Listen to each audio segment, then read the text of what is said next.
no vivas tan solo. Tiempo de conversión. Jesús te espera al llegar.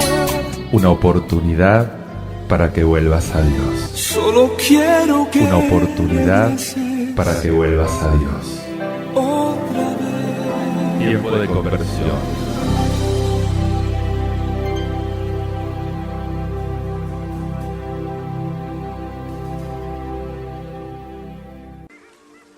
Paz y bien, te habla Fray Alejandro. De nuevo contigo en este espacio que el Señor nos regala para ayudarnos a caminar este camino de conversión, para enviarnos su espíritu, abrir nuestro corazón y nuestra mente y poder sembrar en ese surco abierto de nuestra interioridad una palabra de vida, una palabra de esperanza, una palabra que tiene poder para cambiar nuestras vidas y darnos verdaderamente esa felicidad que anhelamos, que ansiamos. Pero ¿sabés que ese camino de felicidad es un camino también de conquista? Para encontrar la felicidad, que es una especie de resurrección desde la muerte o desde todas mis muertes ya en esta vida, es necesario cambiar cosas, es necesario escuchar la voz del Señor que nos invita a la conversión. La voz que nos anuncian los anunciadores, los profetas. El Señor suscita un pueblo profético y suscita dentro de este pueblo personas en las que coloca su palabra en sus bocas para que la anuncien a su pueblo, para que este pueblo pueda descubrir y tener ánimo para seguir los caminos de Dios. Uno de estos profetas es el profeta Jeremías, del que hoy te quiero hablar. El profeta no se había vendido al mejor postor, no estaba vendido como los profetas oficiales para halagar los oídos de las autoridades. Predicaba una palabra de conversión, una palabra muchas veces dura, muchas veces fuerte. Y entonces lo quieren matar, se arma un complot contra el profeta para sacarlo del medio. Y en medio de este complot, el profeta Jeremías acude al Señor. Tiene miedo a la muerte, están tramando contra él los enemigos. Aquellos precisamente por quienes intercedió él mismo delante de Dios. Es una experiencia muy dolorosa para el profeta. Para él hubiera sido mucho más rentable estar en la línea de los profetas oficiales, de estos que pronunciaban oráculos halagadores para los oídos de los poderosos y también del pueblo. Pero eso hubiera sido traicionar la misión que el Señor le había encomendado. Y él mismo dice: me sedujiste, Señor, y yo me dejé seducir. La palabra del Señor se volvió para mí oprobio y desprecio todo el día. Era en mis entrañas fuego ardiente, encerrado en los huesos. Intentaba contenerla y no podía.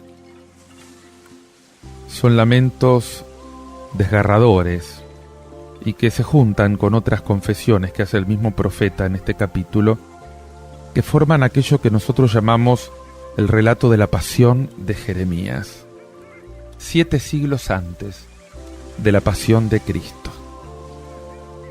Porque en realidad la pasión de Cristo resume y planifica la pasión de todos los profetas, de aquellos que hablaron y hablan de parte de Dios. Escuchá lo que dice el libro de Jeremías en el capítulo 18, versículos del 18 al 20. En aquellos días se decían los judíos malvados: vengan, maquinemos contra Jeremías, porque no faltará la ley al sacerdote, ni el consejo del sabio, ni el oráculo del profeta. Vengan, lo heriremos en la lengua y no haremos caso de sus oráculos. Señor, hazme caso, oye cómo me acusan. Es que se paga el bien con el mal, que han cavado una fosa para mí. Acuérdate de cómo estuve en tu presencia, intercediendo en su favor, para apartar de ellos tu enojo. En el Evangelio Jesús anuncia a sus discípulos su pasión. Va a ser escarnecido, va a ser flagelado, va a ser crucificado. El profeta Jeremías, sufriente, que vive su pasión, es una figura de Cristo. Los malvados dijeron: vengan, formemos un complot contra Jeremías. Jeremías es un profeta, es un alma sensible, por lo tanto mucho más capaz de sufrir. Es un portador de Dios. Y es precisamente a causa de esta palabra que lo persiguen. Él no hizo más que repetir lo que Dios le mandaba decir. Y esto me hace pensar en todos aquellos que en el mundo de hoy tienen que sufrir esas consecuencias duras de los propios compromisos al servicio de Dios o al servicio de sus hermanos. Señor, yo te pido por todos los perseguidos, por todos los criticados, por todos los que son desestimados a causa de lo que hacen o a causa de lo que dicen. Vengan, lo heriremos. Temible poder de la lengua. Puede destruir a un hombre. La calumnia, la maledicencia, todo ese daño que es mucho peor que una trompada, es mucho peor que una herida de una espada. Esa herida que tantas veces es terriblemente profunda. Y es una ocasión para mí para preguntarme si presto atención a lo que digo o si presto atención a cómo lo digo. Habrá personas a las que daña el tono de mis palabras, pero tú, Señor, escúchame. Oye lo que dicen mis adversarios. Esta es la oración de Jeremías. Está como impregnada por una especie de deseo de venganza, que es la característica del alma humana de todos los tiempos. Ese daño recibido de los demás que inspira esa especie de malevolencia hacia ellos. Y la angustia es una mala consejera. El primer clamor del perseguido es siempre una especie de grito de rebelión, de odio. Pero no hay que juzgar desde lo exterior. Solo la fuerza de Dios puede ayudar a superar ese primer movimiento de reacción casi natural. Jesús en el Evangelio nos va a hacer una petición: perdonen a sus enemigos, hagan el bien a los que los persiguen. No es fácil. Es Él el que da la fuerza para poder hacerlo, pero no es nada fácil. Por eso dice Jeremías: pero tú, Señor, escúchame. Jeremías tiene esta especie de reflejo de volverse hacia Dios y de desahogar en Dios su rebelión. Jesús va a ir mucho más lejos. Él va a rezar por sus verdugos. Va a decir: perdónalos porque no saben lo que hacen. Recuerda cuando yo me ponía en tu presencia para hablarte en su favor y para apartar de ellos tu cólera. Es el colmo, ¿no? Jeremías perseguido por aquellos mismos por quienes intercedía. Él es consciente de que trabajó, de que habló en favor de sus compatriotas, y todo lo que obró, todo lo que dijo, era en beneficio de ellos, y sin embargo se vuelven contra él. Y resulta ser este el misterio mismo de la pasión de Jesús, ya vivido con anterioridad. Estas palabras de Jeremías se podrían poner en los mismos labios de Jesús en la cruz. Acuérdate, Padre, que me he puesto en tu presencia para hablarte en su favor y para apartar de ellos tu cólera. Señor, yo te pido que me des ese lenguaje, que me des esa oración. Te pido que ayudes a todos los perseguidos en tu nombre. Y te ofrezco, Señor, la vida y los sufrimientos de todos los que padecen. Y los uno a la vida y a los sufrimientos de tu Hijo Jesús. La buena noticia del tiempo de conversión, del camino de la conversión, de esa vuelta hacia Dios, es que hay una posibilidad de perdón. Nuestro Dios es un Dios de perdón, es un Dios de misericordia. Te invito a meditar en esto escuchando este canto de Dani Berríos, Hay perdón.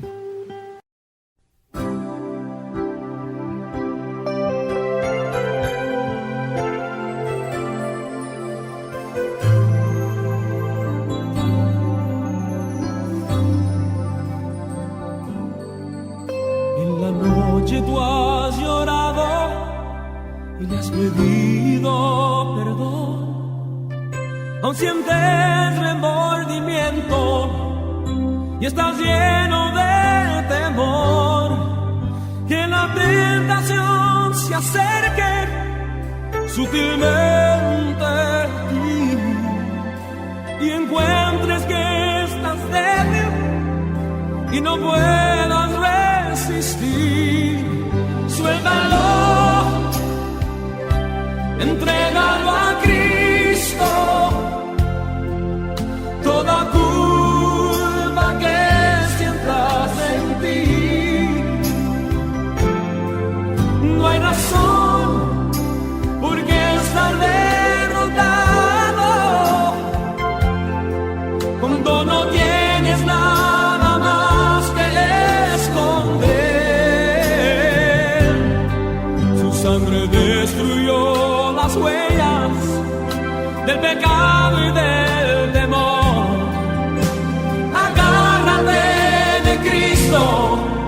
Porque en Él hay perdón.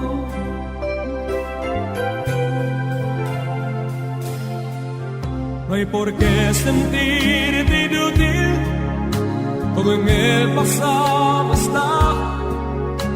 Mantente firme en Cristo y Él te guardará. Que su Espíritu a su perfecta paz y el gozo que perdiste, Él lo restaurará. Suéltalo, entrégalo a Cristo. Toda culpa que sientas en ti, no hay razón porque está derrotado cuando no tienes nada más que esconder. Su sangre destruyó las huellas del pecado y del temor. Agárrate de Cristo, porque en Él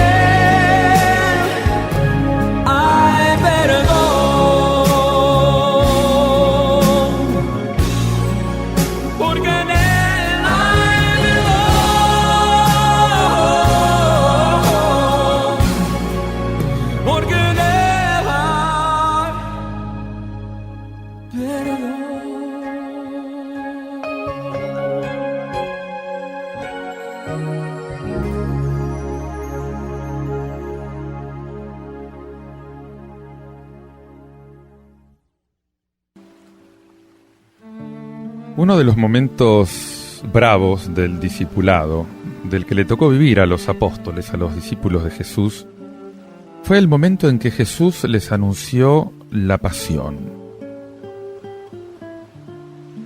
Fue algo que los hizo entrar en crisis, no entendían de qué se trataba.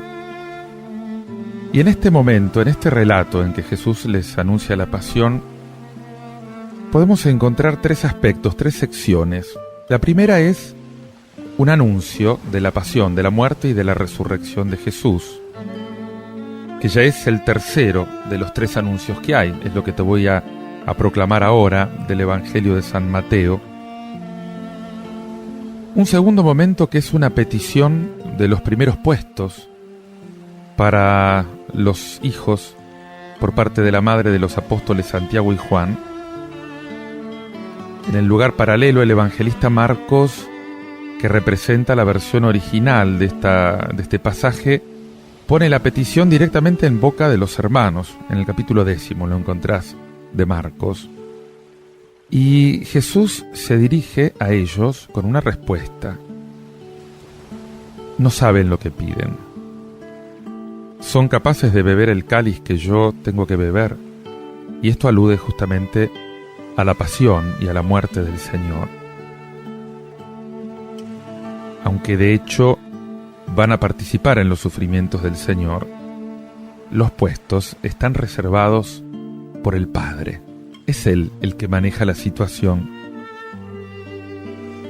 Y sucede que la petición de los primeros puestos en ese futuro reino que tendría el Mesías revela 2 puntos.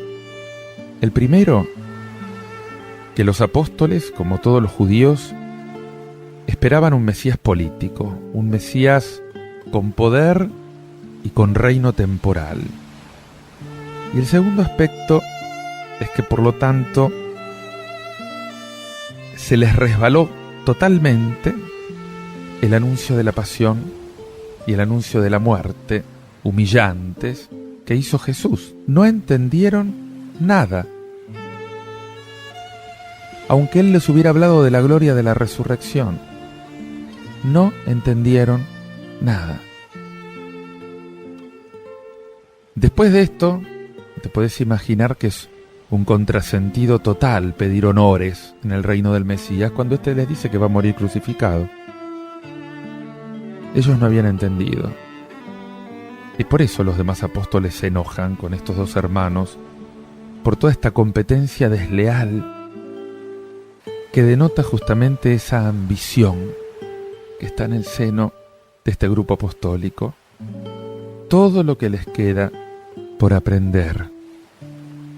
Y el punto tercero es que a esa tarea ahora se tiene que aplicar Jesús en esta tercera parte del Evangelio.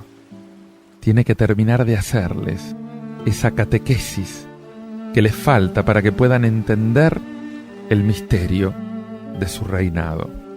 Escucha lo que dice el Evangelio, lo tenés en el capítulo 20 de San Mateo, versículos del 17 al 28.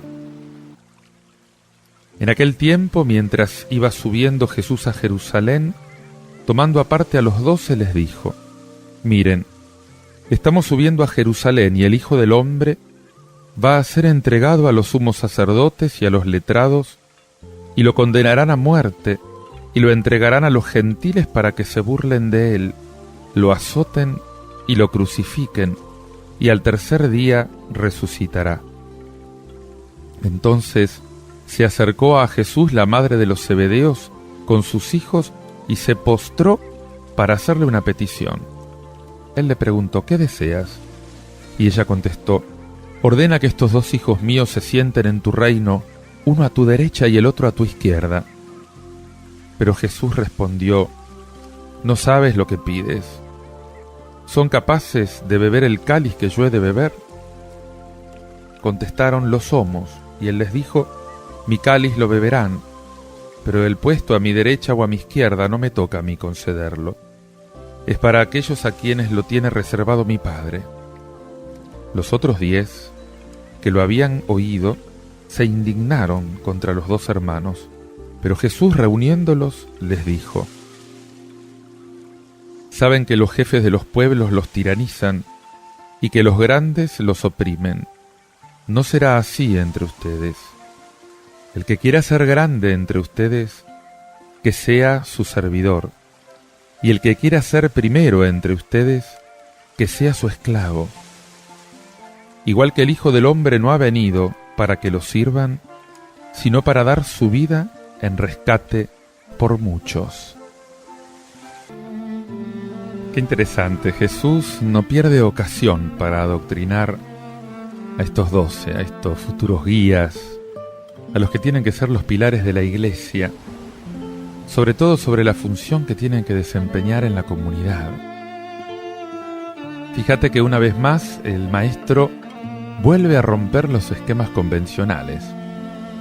Ustedes saben que los jefes de los pueblos los tiranizan y los grandes los oprimen. Pero entre ustedes no va a ser así. El que quiera ser grande entre ustedes tiene que ser el servidor, y el que quiera ser el primero tiene que hacerse el esclavo. Es que justamente en la comunidad cristiana la autoridad, la responsabilidad, incluso la fraternidad, tienen que ser sinónimo de servicio.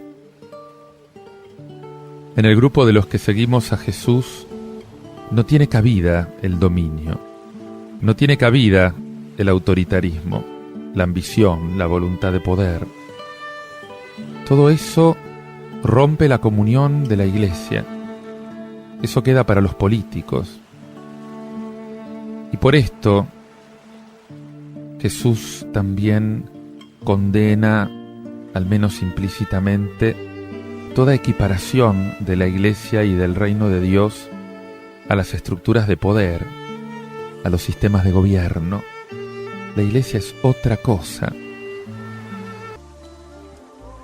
Es evidente que Jesús contrapone dos estilos de autoridad, dos estilos de convivencia diametralmente opuestos: mandar dominando o servir sin pasar la factura. Y mandar dominando es la idea original de los apóstoles. Esto es lo terrible. Es el modelo habitual de la comunidad civil, por muy democrática que parezca. El segundo estilo, el estilo de Jesús, el que Él quiere para la iglesia, el que quiere para la jerarquía, para los pastores y para el pueblo, es distinto.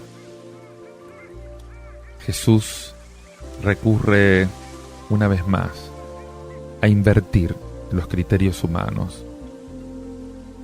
Vuelve a trastocar toda la escala de valores, del mismo modo que lo hizo en el momento en que proclamó las bienaventuranzas como regla fundamental del reino. Y como motivación, como ejemplo vivo de toda esta paradoja doctrinal, Jesús apela a sí mismo. Dice: igual que el Hijo del Hombre no vino para que lo sirvan, sino para dar su vida en rescate por todos. En cada Eucaristía bebemos del cáliz del Señor. Comulgamos con su muerte, con su resurrección gloriosa, con toda su entrega por la redención del mundo, con su servicio a los hombres. Pero no hacemos dignamente esta comunión si no participamos también de su destino. ¿Vamos a ser capaces? Nosotros no somos más fuertes que Jesús. Él conoció el miedo a la muerte, gimió en el huerto de los olivos. Lo que a nosotros nos toca es sumergirnos en ese torrente de amor de Cristo que renueva todas las cosas. El resto lo hace Dios. Gracias, Señor. Te invito a meditar en todo esto, escuchando este canto de Blest. Mi Hijo amado, medita en todo lo que Él hizo por vos para volverte un hijo amado del Padre.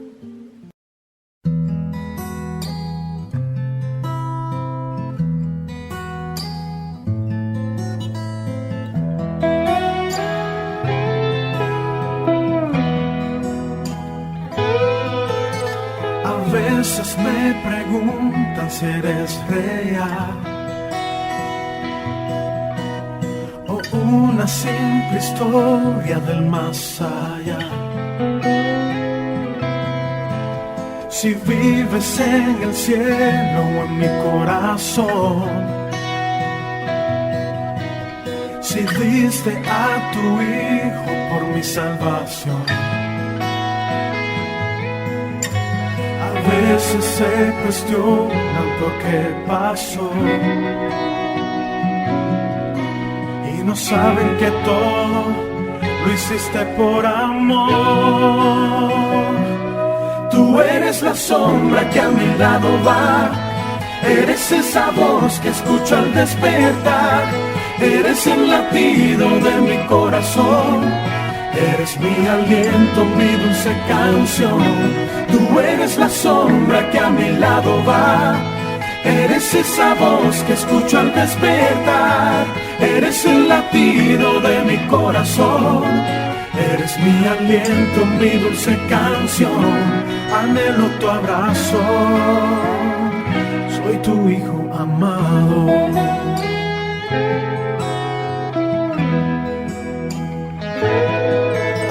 A veces te preguntan si yo soy real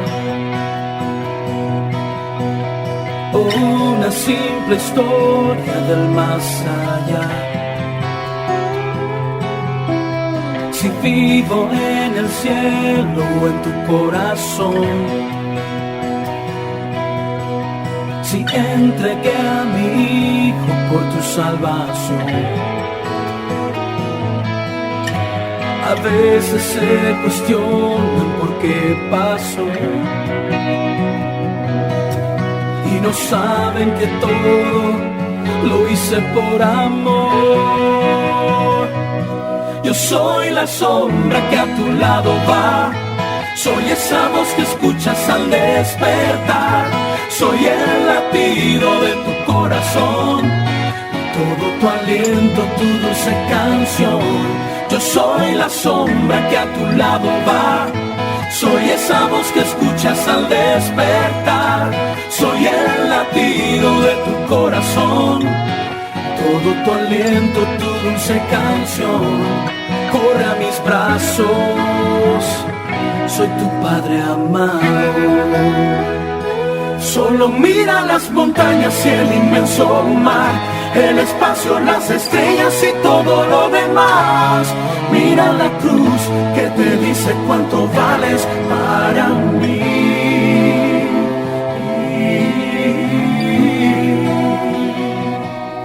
Mira la piedra movida, todo lo hice por ti.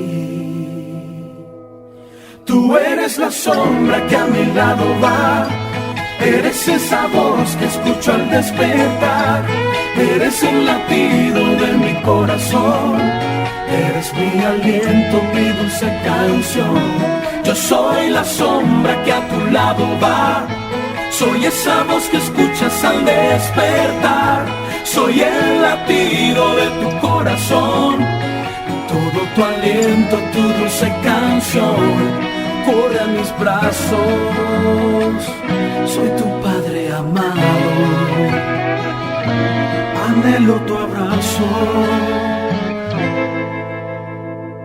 soy tu hijo amado.